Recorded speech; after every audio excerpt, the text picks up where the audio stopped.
Hello नमस्कार, स्वागत है मैथ्स पॉइंट पर। आज की क्लास हम देखेंगे रीट एग्जाम 2022 का तीसरी शिफ्ट का सीरीज ए का ये मैथ साइंस का पेपर है। इसे मैथ्स के क्वेश्चन देखेंगे। तो पहला क्वेश्चन है, यदि एक पाइप का 3/10 भाग कीचड़ में है और 3/5 भाग पानी में है, शेष 5 मीटर पानी की सतह से ऊपर की ओर है, तो पाइप की लंबाई बतानी है। मान लेते हैं पाइप की कुल लंबाई 1 मीटर है और एक में से उसका जो 3/10 भाग है वो कीचड़ में है और 3/5 भाग पानी में है। ये 3/10 भाग कीचड़ में और 3/5 भाग पानी में, ये जोड़कर कुल भाग में से घटाएंगे तो ये जो भाग आएगा वो शेष पानी से ऊपर आएगा। तो ये बन जाएगा 1 - 10, 3 + 10 में 5 का भाग दें 2, 2 × 6, 6 और 3 9, यानी 1 - 9/10। 10 से कम 10 में से 9 गया। 1/10 भाग जो है वो पानी में है, पानी की सतह से ऊपर है। तो ये 1/10 भाग जो है वो 5 मीटर के बराबर है। तो ये इसका एक भाग है पूरा पाइप का, ये किसके बराबर होगा? ये एक भाग जो पाइप का है वो 10 × 5 यानी 50 मीटर। तो पाइप की जो कुल लंबाई है वो हो जाएगी 50 मीटर। डी ऑप्शन सही हो जाएगा। अगला क्वेश्चन देखते हैं। अगला क्वेश्चन है, एक नगर की वर्तमान जनसंख्या 5000 है। यदि जनसंख्या में प्रतिवर्ष 10% की कमी हो तो 2 साल बाद की जनसंख्या बतानी है। तो इसका सूत्र होता है अंतिम मान बराबर होता है प्रारंभिक मान गुणा 1 ± दर बटा 100 की पावर समय। मिश्र धन ज्ञात करने का ही फॉर्मूला लगता है यहाँ पर। प्लस अगर वृद्धि हो रही है और माइनस अगर जनसंख्या में कमी हो रही है। अंतिम मान यानी 2 साल बाद की जनसंख्या बतानी है। प्रारंभिक मान यानी वर्तमान जनसंख्या 5000 है। 1 प्लस दर में यहाँ पर कमी हो रही है तो -10% की कमी हो रही है, 10/100। 2 साल बाद की जनसंख्या बतानी है तो पावर यहाँ पर समय की जगह 2 हो जाएगा। 5000 गुणा 100 एकम 100, 100 - 10, 100 - 10 90, 90/100 की पावर 2 है। तो 90/100 गुणा 90/100, 2 0 से 2 0 कट जाएंगे और ये 2 0 से ये 2 0 कट जाएंगे। 99 81, 81 को अगर हम 50 से गुणा करेंगे तो ये 4050, यानी 2 साल बाद नगर की जनसंख्या 4050 हो जाएगी। अगला क्वेश्चन है, अनुपात 16:25 के प्रत्येक पद में कितना जोड़ा जाए कि अनुपात 2:3 हो जाए। अगर हम 3 जोड़ें तो ये अनुपात होगा 19:28। अगर 1 जोड़ते हैं तो ये अनुपात होगा 17:26। अगर हम ये 2 जोड़ें तो ये अनुपात हो जाएगा 16 और 2 18/27, यानी 9 दूनी 18 और 9 तिये 27, 2:3 हो जाएगा। प्रत्येक पद में 2 जोड़ेंगे तो ये 2:3 हो जाएगा। अगला क्वेश्चन देखते हैं। अगला क्वेश्चन है, चतुर्भुज जिसकी चारों भुजाएं और कोण परस्पर बराबर हो तो वो कोण परस्पर बराबर हो वो क्या कहलाता है? चतुर्भुज जिसकी चारों भुजाएं बराबर हो तो चारों भुजाएं बराबर हो और आपस में कोण ही बराबर हो। कोण बराबर होने मतलब प्रत्येक कोण 90 डिग्री हो। प्रत्येक कोण 90 डिग्री हो और चारों भुजाएं बराबर हो तो वो चतुर्भुज वर्ग होता है। आयत की आमने सामने की भुजाएं बराबर होती है, प्रत्येक कोण 90 डिग्री होता है। समचतुर्भुज की चारों भुजाएं बराबर होती है। समांतर चतुर्भुज की आमने सामने भुजाएं बराबर और समांतर होती है। नेक्स्ट है कि वर्ग की भुजा और उसके विकर्ण की लंबाई का अनुपात बताना है। एक वर्ग है, इसकी ये भुजा है, वर्ग की भुजा बराबर होती है। विकर्ण क्या होगा? विकर्ण ये समकोण त्रिभुज बनाता है। तो कर्ण बराबर क्या होता है? पाइथागोरस प्रमेय से कर्ण स्क्वायर बराबर आधार स्क्वायर प्लस लंब स्क्वायर। आधार हो गया यहाँ पर भुजा तो भुजा स्क्वायर, लंब भी हो गया यहाँ पर भुजा तो भुजा स्क्वायर, भुजा स्क्वायर, भुजा स्क्वायर जोड़ेंगे तो 2 भुजा स्क्वायर हो जाएगा। कर्ण यहाँ पर क्या होगा या विकर्ण क्या होगा? वर्ग का विकर्ण क्या होगा? अगर √ लेंगे तो √2 भुजा, √2 भुजा हो जाएगा। तो विकर्ण हो गया √2 भुजा और भुजा इसकी भुजा हो गई।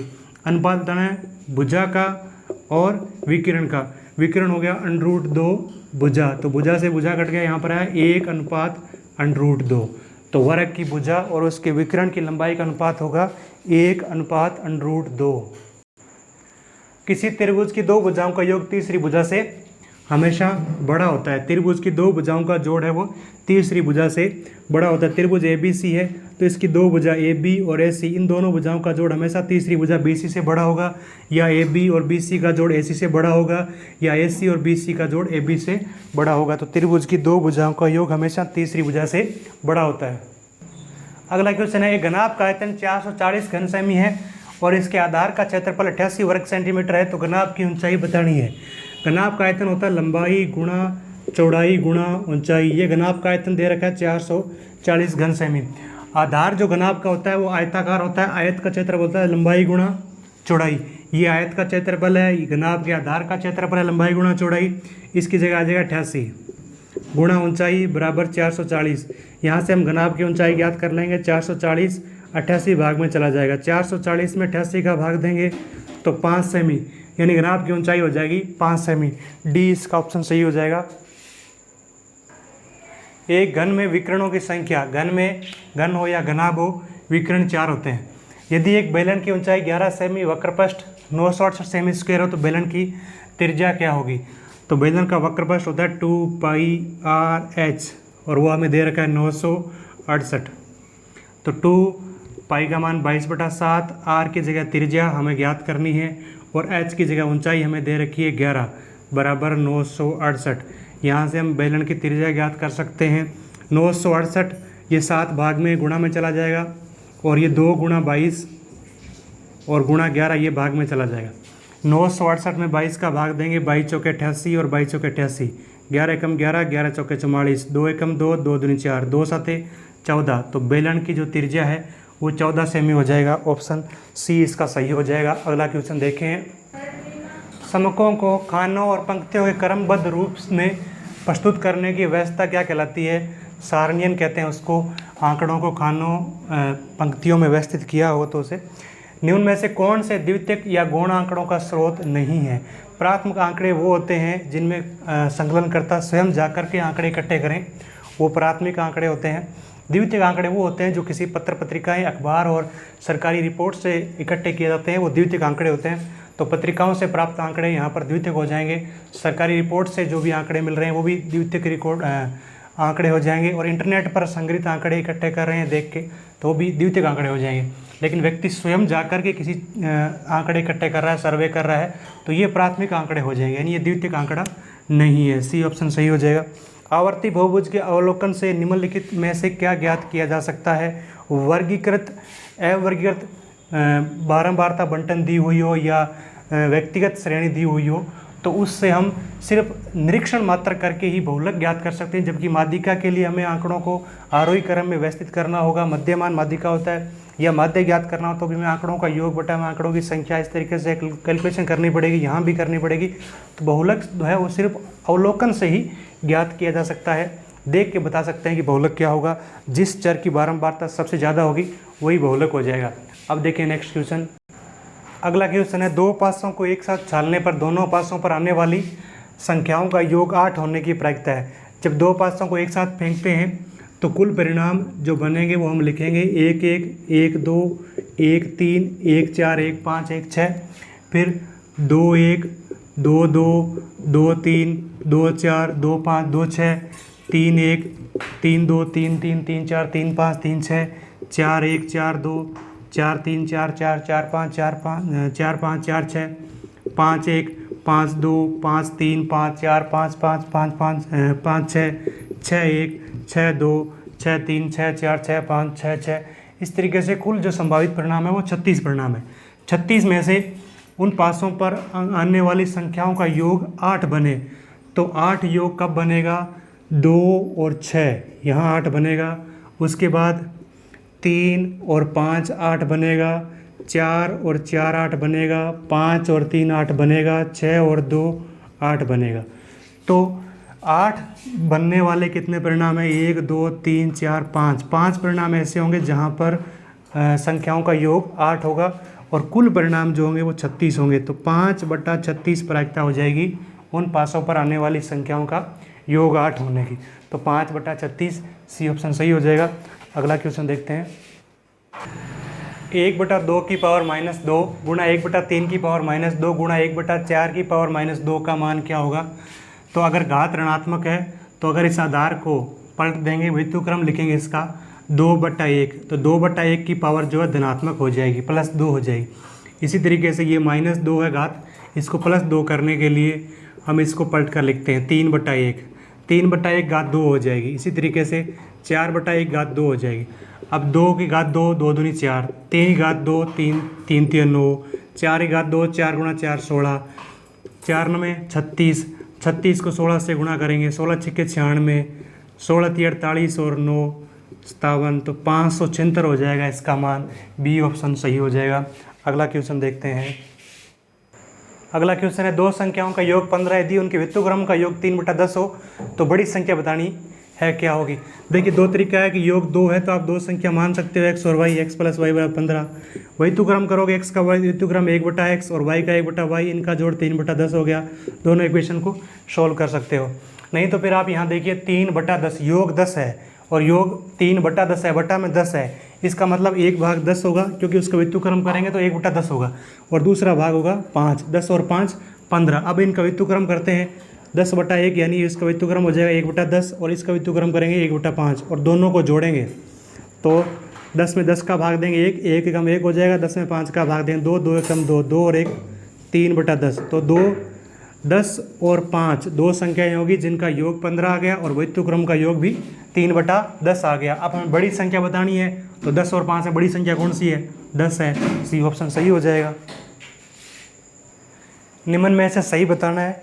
जो भाज्य होता है वो भाजक गुणा भागफल प्लस शेषफल के बराबर होता है, ये सही हो जाएगा पहला ऑप्शन। √176 प्लस √2401 का मान बताना है। तो सबसे पहले 2401 का अंडर 2401 का वर्गमूल 49 और प्लस 176 का अंडर 176 और 49 जोड़ेंगे 225 और 225 का अंडर होता है 15, तो इसका सही ऑप्शन हो जाएगा डी। अगला क्वेश्चन देखें। यदि 27 की पावर 2x - 1 बराबर 243 की पावर 3 हो तो x का मान ज्ञात करना है। यहाँ पर 27 को हम 3 के घातांक के रूप में लिखेंगे और 243 को भी 3 के घातांक के रूप में लिखेंगे। 27 के गुणनखंड होते हैं 3 × 3 × 3, तो 27 को लिख सकते हैं 3 की पावर 3 और इसके ऊपर पावर होगी 2x - 1 बराबर 243 को लिख सकते हैं। अगर इसके अभाज्य गुणनखंड करें, 3 का भाग देने पर 81, फिर 3 का भाग देने पर 27, फिर 3 का भाग देने पर 9, 9 में 3 का भाग देंगे 3, 3 में 3 का भाग देंगे 1, तो 243 को लिख सकते हैं 1 2 3 4 5, 3 की पावर 5 और इसके ऊपर पावर है 3। ये पावर के ऊपर पावर है, यहाँ भी पावर के ऊपर पावर है, तो पावर से पावर गुणा हो जाएगा, तो 3 की पावर हो जाएगी 3 दूनी 6x - 3 एकम 3 बराबर 3 की पावर हो जाएगी 5 × 3 = 15। यहाँ आधार सेम है तो घातांक सेम होगा, 6x - 3 15 के बराबर होगा और 6x जो है वो 15 - 3 राइट में आएगा तो +3 हो जाएगा। 15 और 3 18 के बराबर हो जाएगा और x बराबर 18, 6 भाग में चला जाएगा, 18 में 6 का भाग देंगे 3, यहाँ से x का मान 3 हो जाएगा। ए ऑप्शन सही हो जाएगा। नेक्स्ट क्वेश्चन है, यदि 600 का 4 वर्ष का SI सिंपल इंटरेस्ट साधारण ब्याज और 600 का 2 वर्ष का साधारण ब्याज कुल मिलाकर 180 रुपये है तो ब्याज दर बतानी है। तो 600 का 4 वर्ष का साधारण ब्याज होता है मूलधन गुणा समय गुणा दर बटा 100। दर अपने ज्ञात करनी है तो R लिख लेते हैं। मूलधन हो गया 600, समय 4, दर ज्ञात करनी है R बटा 100, ये ब्याज हो गया 600 का 4 साल का। फिर 600 का ब्याज लिखना है, समय यहाँ पर अब 2 वर्ष है, दर वही सेम है। ये दोनों ब्याज जोड़कर यहाँ पर कितना है 180 है। 2 0 से 2 0 कैंसिल हो जाएगा, 6 चौके 24 R प्लस यहाँ भी 2 0 से 2 0 कैंसिल हो जाएगा, 6 दूनी 12 R बराबर 180। 24 R और 12 R जोड़ेंगे 36 R बराबर 180 और R बराबर आ जाएगा 180। 36 भाग में 180 में 36 का भाग देंगे, 36 5 180, दर जो है वो 5% हो जाएगी। बी ऑप्शन सही हो जाएगा। अगला क्वेश्चन देखते हैं। लास्ट क्वेश्चन है, यदि किसी वर्ग की भुजा 50% बढ़ा दी जाए तो क्षेत्रफल में कितने प्रतिशत की वृद्धि होगी। मान लेते हैं किसी वर्ग की भुजा 10 है तो उसका क्षेत्रफल होगा 10 × 10 यानी 100 वर्ग सेमी होगी। वर्ग का क्षेत्रफल भुजा गुणा भुजा होता है, तो भुजा 10 सेमी मान ली तो उसका क्षेत्रफल 10 × 10 100 हो जाएगा। अब इसकी भुजा 50% बढ़ानी है, 50% बढ़ाएंगे तो 10 का 50% यानी आधा 5 हो जाएगा, 10 और 5 15 हो जाएगी भुजा और 15 भुजा हो जाएगी तो अब क्षेत्रफल हो जाएगा वर्ग का 15 × 15 225। तो कितनी वृद्धि हो गई, पहले 100 वर्ग सेमी था अब 225 हो गया, यानी यहाँ पर 225 में 100 घटाया 125 वर्ग सेमी की वृद्धि हुई। कितने परसेंट वृद्धि हुई, परसेंट का मतलब है 100 पर। 100 पर कितनी वृद्धि हुई, 125 वृद्धि हुई है तो 125% की वृद्धि हो जाएगी अगर वर्ग की भुजा को 50% बढ़ाया जाए तो। धन्यवाद। यहाँ पर ये पूरा हो गया पेपर।